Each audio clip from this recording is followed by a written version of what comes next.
আসসালামু আলাইকুম ইসমাকুল্লাহ হাবিবি কেফাল হাল আলহামদুলিল্লাহ আনা কোয়েস ইনতা কোয়েস আল্লাহ হাবিবি শুকরান। আজকে আমি আপনারা দেখাইমু কাতারাই আমি নতুন BMW কিনেছি। আর একটা কিনলাম বাইক, যেটা দেখলে আপনারা মাথা নষ্ট হইব। তো বেশি দেরি না হরিয়া বক বক না হরিয়া শুরু করি আজকের এই BMW থেকে। ফয়লা দেখিলেও BMW লোগো দেখতেই লাগে জাক্কাস। সকিনার বাফর নাম আক্কাস, বাদ দেও ইতা গাড়ি কিলা হোক কোয়া। BMW কিন্তু বেশি টেহা নাই, মাত্র 2 কোটি টেহা। এটা আমরা সিলেটি ফাইন্তর লাগে কোনো বেপ পারি না। শখের উপরে কিচ্ছু নাই, ও তার লাগে BMW লইলাম রে ভাই। আমার BMW গাড়ি লওয়া দিকা হিংসা হইল না। ফাওয়ার গাম মাথার থুক্কু, মাথার গাম ফাও ফলাইয়া লইছি, অনেক কষ্ট করে লইছি রে ভাই সাহেব। ও দেহকা বাইকর নাম উন্ডা, দেখতে লাগে জাক্কাস, লাল টকটকা তোমরা গরুর বাবিল্লা খান।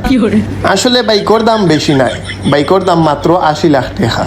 শখের উপরে আর কিছু নাই, ও তার লাগে হান লই লইলাম।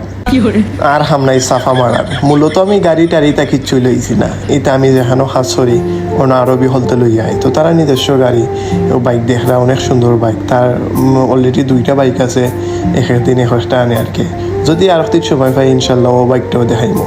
আসলে বাইকটা অনেক সুন্দর, আমি আয়নার মাঝে আমার চেহারা দেখে লইলাম, আমারও সুন্দর লাগে। এই বাইকের মধ্যে আসলে অনেক সুবিধা আছে, যেটা আপনি চালাইলে বুঝতে পারবা। আর BMWর বা চাইলে কলজা জুড়াই যায়, হইলে কিনার সাধ্য নাই রেবো। ইনশাল্লাহ আল্লাহ যদি হফালাটা একদিন কিনমুনে, মনের আশা পূরণ হরমুনে।